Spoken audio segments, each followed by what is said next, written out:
my little manifestos to What to watch now. where we talk about what's streaming on Netflix right now. And right now we are talking about Chilling Adventures of Sabrina, Season 2, Episode 5, Chapter 16, Blackwood. What about a pink wood? Yellow wood? Redwood? I love a good redwood. Just putting that out there. I'm gonna put out a spoiler right now. I motherfucking hated this episode! Oh my god! It reared its ugly head finally. I'm a little worried about finishing the series. I fucking hate that a stupid trope reared its ugly head in this series. This beautiful series that I love. I love getting excited about it. I love breaking down the lore and the world building, and this stupidness popped up. Okay, so Chilling Adventures of Sabrina was created by the same guy, Roberto, who did Riverdale. So I'd like to think of this show as like a relationship, right? You can pick any sex you're into, whatever. I'm just gonna say boy for now. So you hear about this boy, right? And he treats you so good. He's not like the others. He's got something special about him. He interests you in a way no others have. So there's a lot at stake. You really like him. But, you've heard some rumors. You've heard what he's done to the others. And you think, not him. He'd never do that to me. Well, they say, well, it was great for them at first too, and then it went all downhill real fast, and it stayed that way. It became a disappointing, bad relationship. And you think, I'm going to be a little weary. I'm going to look for the signs. And continuously, time and time again, you're proven wrong. You're happily proven wrong. And eventually you get to a comfortable zone, right when you're safe and trusting. And you think, see, he'd never do that to me. And then, boom. Everything else goes to hell, or in this case, heaven. I love their play on words with that. And he ends up disappointing you in the way that everyone warned you. And what I'm jokingly talking about is the fact that the show wrote something I absolutely hate, which is the trope of the evil guy kind of getting everything he wants, everything going to absolute to hell. And it goes from, like, I like a good evil guy where you're having a back and forth interesting conversation, not a constant building of stakes. I don't think anything goes well when you start to raise the stakes too high. Like, Sabrina did a great job of being like, okay, the stakes are the potential apocalypse, Sabrina losing her way completely and becoming the prophet. But because it's a long con, you don't feel like they're pulling away from the subject. They're bringing up a lot of interesting points that make you feel like you're being manipulated and deceived just as Sabrina. So a lot of creative things are going on, and that's what defies the tropes. I've constantly complimented the show for not doing it. But what they did with the stupidity of Father Blackwood and how evil, even with Prudence being disappointing and basically becoming loyal to him again, I'm just a little fucking worried about the last couple episodes. I said I was worried about season 2, and so far they have not done me wrong until now. This could just be a fleeting moment, and maybe they break out Ambrose in the next episode, but I'm getting ahead of myself. So I'm going to kind of skirt over this general episode because I fucking hated it, and I don't give a shit. I want to point out the anti-pope, or the anti-perv pope. He was a crack-up. He was, to me, he reminded me a lot of, first of all, I thought initially he was the actor who played Leland from Twin Peaks. And it's so weird to get so excited about someone who was truly disgusting and represented pure evil. But if you were a Twin Peaks fan, you would understand the weird excitement of whenever you see Leland in the wild, the actor just playing other parts. You're like, oh my god, it's Leland! You get so excited. Anyways, that being cited, he kind of made me jokingly think of, if you've listened to my Venture Brothers episode or seen Venture Brothers, this is going to be kind of weird to explain. You probably should look it up so the context makes sense, but all you need to know is there's a superhero in this show, and the very dark ongoing joke is that he clearly had some sort of inappropriate relationship with his Wonder Boy, his sidekick. Yeah, I'm just gonna leave it at that. It's really dark. I don't ever want to make fun of those type of things because that's serious. But the show, the whole joke is like, everyone's like, Captain Sunshine, he's back! And then there'll be a pause, and the citizens look at each other and they go, but, like, I never leave my kid alone with him. And so that's, like, the really dark joke. That's when it kind of felt like they were skirting around with the whole unsubtle, like, comments of him saying supple warlock and shit like that. But I thought that was a little bit funny. It's like, well, it's the anti-pope. Like, let's be real. What's the difference? No, wait. I just saw a landmine, and I'm walking away from it. All I need to know is that I love the play on words, that they continue to beautifully, like, the actors, these are all, like, really great actors, so nobody skips a beat and making it seem flawless, and I just never get tired of it. Black Mass, Anti-Pope, the Desecrated Church, let's get the heaven out of here, stuff like that. Anyways, so the episode starts with a sexy shot of Father Blackwood. Jesus Christ, is he in shape. And he has, like, some of the coolest tattoos. I really, really, really loved his tattoos in this, and he's shaving his face. And by the way, side note on the tattoos, I noticed he had sacred geometry, and if I'm correct, he had a Metatron cube. Metatron cube, again, I have another podcast called the Mystery Storytime Podcast, and I actually talked about this at length. I have a better understanding of it now. Again, Patreon users, if you would like me to do a whole explanation podcast on Metatron's cube, I would be happy to. But basically, through a series of, I think it's something like a circle within a cube, within a hexagon, within another circle, it's kind of like a couple things within. It is a geometric way of explaining the fourth dimension, and through calculations that often will, once you break down specific calculations, it always equals to the quote-unquote what Tesla described as the magic number 9. He believed the answer to all questions and divinity and a lot of other things was to the number 9, which, again, this is all... It's a lot. It's a lot of, like, formulas within formulas. But anyways, Metatron's cube is a part of sacred geometry, and the cool part about sacred geometry and why it's so interesting is there's a bit of grounded reality to bigger, more parapsychological and spiritual questions people have about life. And what it breaks down and explains is very interesting because it's just this one interesting shape, but there's a lot of shapes within it, and the way they correlate to the ones they're directly within, as well as the ones, like maybe a circle correlates to a triangle, a pyramid, a couple shapes out. Everything kind of weirdly mixes into each other beautifully, and that is why it's called sacred geometry.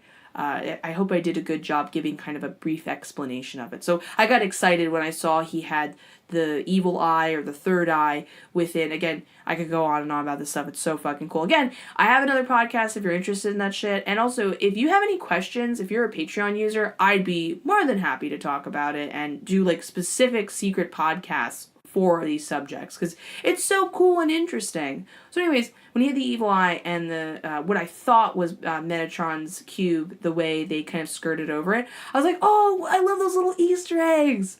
So anyways, he's shirtless doing his thing, very proud of his body, very body positive, and the weird sisters come in and have this really cool creepy locking of hands, almost speaking from the other world, prophecy of the Spellmans being his demise, which I want to be like, Prudence, wake the fuck up. Why do you are like the essence of badassness, feminism, being a strong barracuda type woman. Why the fuck do you keep submitting to this fucklord? But this is the thing, and this is where I will give her the benefit of the doubt, and I'm a true believer of, like, devil advocates, and honestly, it's more fun watching TV shows and movies when you understand everybody's perspective. And from Prudence's perspective, she would like to be top witch, so to speak. I mean, that got taken away from her initially because, like, above anything, she's very about her faith and religion. I mean, she was, like, all about living in literally the Dark Lord's heart as, like, an ambiguous entity that, I don't know, served no other purpose but just to power up this, like, evil creature. But, like, whatever, this is her faith, this is her religion, this is what she's down with. And so she's all about power. But while the Faustus or Blackwood and Zelda are about power in this lifetime, I don't think they're doing it for spiritual belief. For her, it's a little bit of everything. And she's not dumb. She's all about opportunities and taking advantage of them. She's not going to lie down and just go, okay, my dad doesn't want me. He doesn't like me. I guess I'll figure out some other way to rise in the church. She's like, I'm literally directly connected to the high priest. Why would I not fight and try to make this happen? She even at some point tries to ask Zelda if he will give her his name. And she works hard for it. And to be fair, she does end up getting it by the end of the episode. I love, by the way, when she like almost murdered him. But again, this is where the little tropes come in that I don't love. She had an opportunity to kill him because she realized, and he was very open about being like, I'll never give you your name. Oh, I didn't answer this. I didn't finish it. I don't know why Prudence would tell him about the prophecy because he just keeps treating her badly. I just wanted to finish that sentence. Anyways, so she tries to kill him at some point in the episode, and like the true master manipulator he is, again, it is well written in this type of, this idea, he saves right at that moment the opportunity to be like, because you were going to kill me and you showed me how dedicated you were, I'll give you my name. I want to be like, no, honey, you only gave her your name because it was the perfect opportunity to have someone on your side. And damn, I wonder if he tarot card reads or does divination or is able to see some sort of prophecy into the future, because that motherfucker, he ended up getting Prudence on his side, and she was the very person that saved him from being killed by Ambrose. But I'm getting my head out of myself. So the general plot line that happens in this episode is we got a wedding going on. The wedding day finally happens. Sabrina's just being very honest about being like, yeah, you know that guy that kept trying to get me naked? Not wild about him. I love when she says the line of like, if you don't have anything nice to say, don't say anything at all, aka why she's being so quiet. Meanwhile, Ambrose has finally heard the whole Judas manifesto that he's created, and he wants to deliver to the antipope. It kind of shows how maybe he didn't even ask the antipope to christen their wedding because of just like vanity and the fact that he's the high priest. I feel like he asked the antipope to come to get his agenda to bring his manifesto. In fact, he's so sexist and controlling and what's the word? Misogyny. He stands for all those things that I feel like he might have been intimidated by Zelda and wanted to control her. But I think above anything, he could have planned this wedding sooner than he would have normally gone after Zelda to bring the anti-pope in. He needed to pull some quick shots. And the idea is he would go to this extreme to get this done.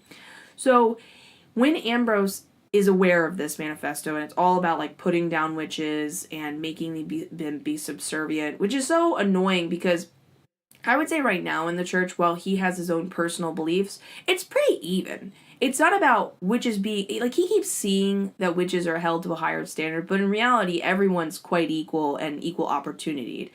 And he wants to make his manifesto a reality. And while this is happening and they're preparing for the wedding, Sabrina gets visited by what she thinks is her father, the ghost of her father. Again, I mean, people gotta...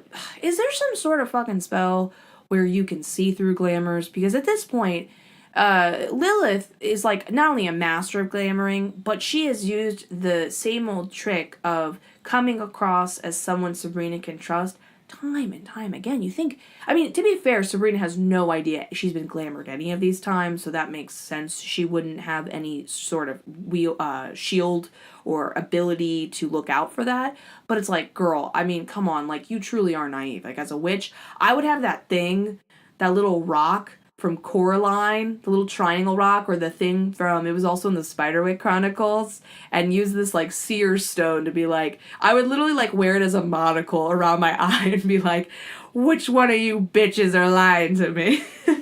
It kind of makes you wonder if, Professor, what was his name? I just totally blanked. You know what I'm talking about from Harry Potter? The one with the crazy eye? Mad-Eye Moody?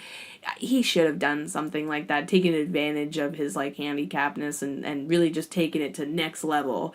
You know what I mean? Anyways, so, she ends up seeing this prophecy, or what she thinks is a prophecy, or I'm so sorry, ghost.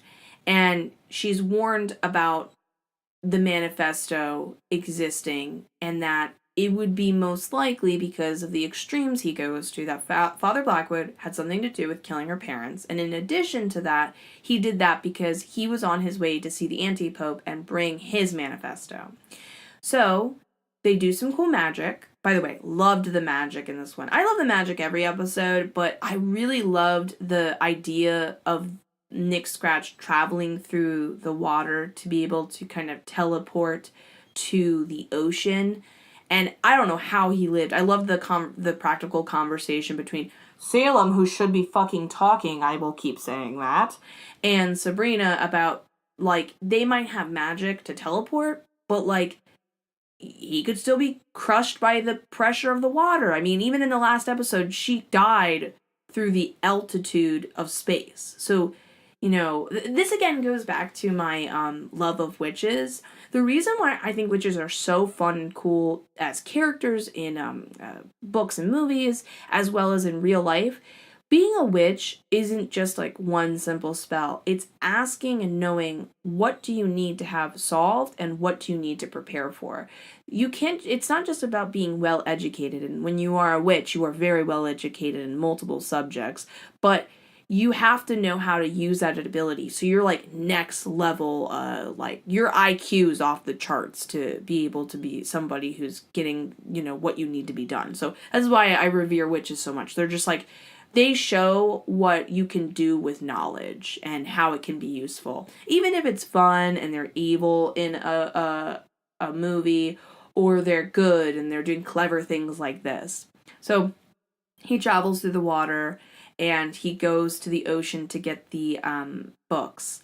And they end up reading that the manifesto, which somehow the ink hasn't come off. I have no idea. It makes me wonder if Miss Wardwell put that there, or she's really telling the truth. Father Blackwood really did kill the father. Because, like, again, we don't know. He could have really killed her parents, and all of this is true. Miss Wardwell just kind of led her.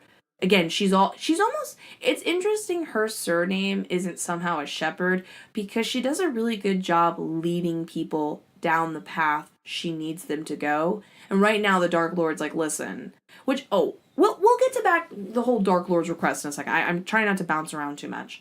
So she obviously wants to make sure that her manifesto gets in front, because it's actually about lifting up witches, and not only witches on their own, but the relationship between mortals and warlocks and witches being more equal. Spoiler alert, all of this goes to fucking hell. She does successfully intervene with Ambrose's help and gives the anti-pope his manifesto, and because he revered her father so much, there's a good chance that she could have gotten away with it. But of course, Father Blackwood ain't gonna have that happen. In fact, he's really brilliant if you want to like think about it, because what ends up happening is the anti-pope gets killed kind of Godfather style, and he gets killed by the same boys who have no recollection of having killed him. And we end up, thankfully, Ambrose gets out of there in time, but Ambrose even says, like, I have no memory of this happening. What's so interesting about this moment is no one thinks anything is crazy or bad about Father Blackwood doing anything like murdering these boys, because if they did murder the Pope, it would make sense he would act out of rage. So it's a great cover before anyone can ask questions and be like, wait a minute, you don't have any memory? Sounds like you were controlled. Who would control you? Why would that happen? And start to do an investigation. So Ambrose then gets by default blamed. It works out in his favor anyways. But we end up learning that Leviathan, little tidbit information in the first episode, that he went missing, his familiar, the mouse, was actually in him, controlling him. It turns out, I guess Ambrose didn't successfully perform that spell, because clearly his familiar and him weren't bonded together. He wasn't on his side, and he successfully manipulated him as Father Blackwood wanted. It makes you kind of question the whole way familiars work. It makes you like understand from Sabrina's perspective, who's like, yeah, I'll get my familiar from the forest where I know none of you bitches are involved. So anyways, Ambrose is being hid by Dorian Gray. Again, I still love the fact that they just casually have a club and Dorian Gray himself is the person. And we get a little bit of a lore behind Dorian Gray because Dorian Gray is infamously, if you're not familiar with him, he is a guy who forever stays young, and the painting that is done of him shows his true evil and kind of his soul burning in hell and getting worse and worse and worse. So his painting looks like a disgusting, maggot-filled, decrepit old man, while he just looks eternally youthful.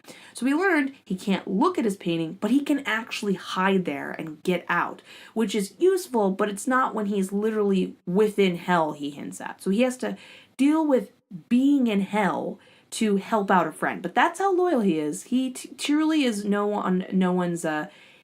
What's interesting is you think Dorian Gray being a little bit sexist towards Sabrina because he's all about his club being man related. I don't even think he's sexist and only wants men. I just think he's like a bit of a snob and he's a little bit old fashioned and he's going to follow the rules. He's all about following the rules. But at the end of the day, he's going to protect good people, and he knows Ambrose is being controlled. He's on his side. He doesn't seem like he's being purposely manipulated. So we get a cool magic act.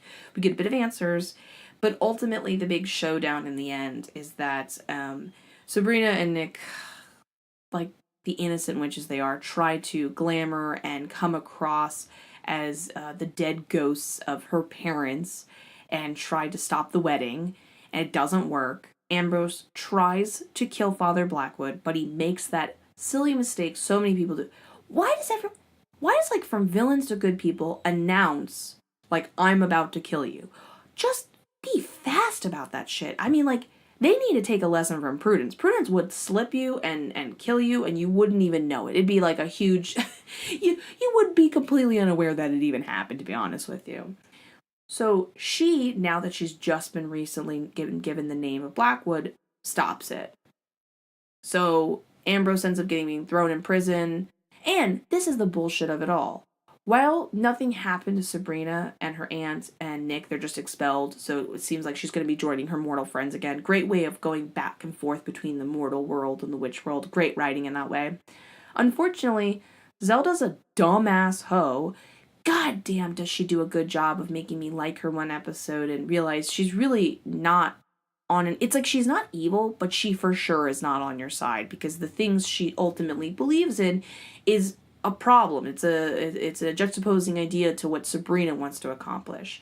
But ironically, I don't know why she does that because she is all about the empowerment of women and a lot of things that Sabrina believes in. You can see where Sabrina got a lot of her ideas. I mean, she was raised by her aunts, and she's got the calm temperament of Hilda, but the vivacious ideas of Zelda. So anyways, that being said, she's a fucking dumbass and basically successfully still gets married to Father Blackwood privately. Like, honey, you ain't gonna stop this marriage. But she's dumb as hell because we're left on this eerie note where when they are leaving, he's now no longer needs to enchant her anymore and basically is like, if you're my wife, you walk behind me. I mean, like, it's like, you fucking knew he was sexist. Like, this is what you... I'm waiting for her to go off or poison him or something. I'm sure she'll be subservient and dumb and lie to herself for a small time period because she's so prideful. That's, like, who she is as a person.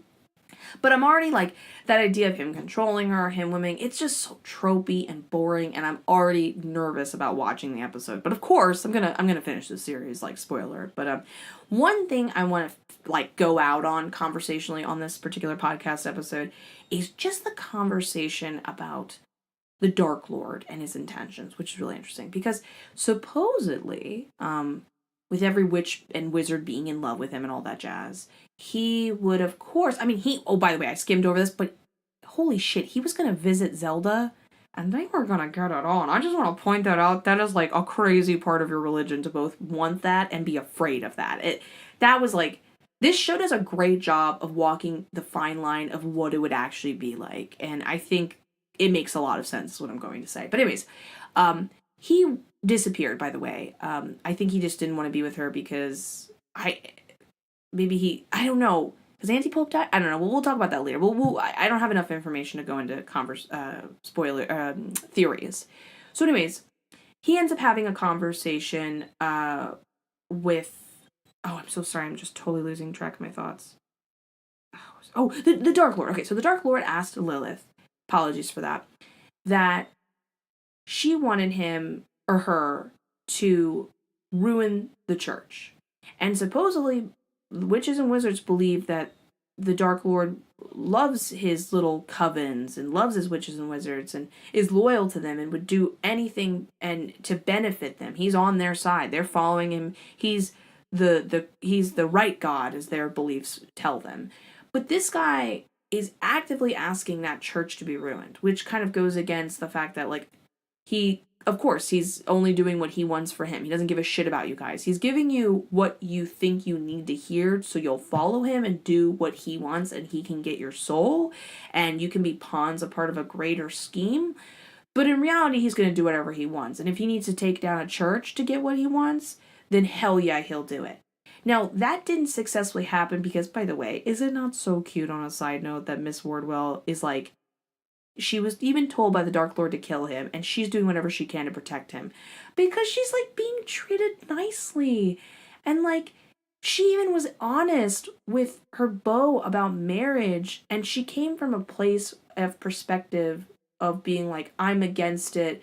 Because, yeah, I think you're imprisoned. But she also has that belief because she was in a really bad abusive relationship. I mean, she is currently with the Dark Lord. He won't give her anything, but he also won't allow her to have anything. So it's really nice to see her fighting for something she really wants, and I'm really happy to see them. I mean, of course it's going to end in him dying, but I love that she's protecting him, and I love the irony of him being Adam. It's a great metaphor for her kind of reconnecting with... I'm not religious, so, like, I'm not sitting here saying she's going back to God or any stupid stuff like that. For me, it's more of an emotional relationship representation of how maybe Adam didn't understand her and give her what she wanted. That was wrong. But in the end, she didn't deserve to be treated badly for just not wanting to go along with what someone else wanted. Do you see what I'm saying? Like, let the woman have it all. So I thought that was cute. But why does he want this church, the Church of Night, destroyed? I don't know how that would bring Sabrina closer to him. In a way, maybe he wants to get rid of it because he doesn't like Father Blackwood anymore, and Father Blackwood's doing things that could detriment his relationship with Sabrina, and he's going to give Sabrina whatever she wants that will both lead him closer to her and keep her feeling like the best version of herself to be groomed into the idealized waifu, like we've talked about multiple times. It would make sense. It would be almost in a not good intentions, but like a nice thing to do for her. But then simultaneously, like, he wanted her to get rid of her school because that's where she goes to hide. That's like how she can be a better version of herself. Why would he not want her within the church? You know what I mean? Like, I don't have an answer. Like, I have a Twitter. Please tweet me. I would love to know what you think, or email me or whatever. Links in the description below. But yeah, I have a lot of questions. You know, this is a well-written show. They didn't put that in there for nothing. So I'm very excited to find out kind of conversationally what happens. But either way, guys, I hope you enjoyed this episode. I cannot wait to talk to you in the next one. Don't forget to subscribe, all that good shit. Become a Patreon supporter today. I love you in the most platonic way possible. Bye!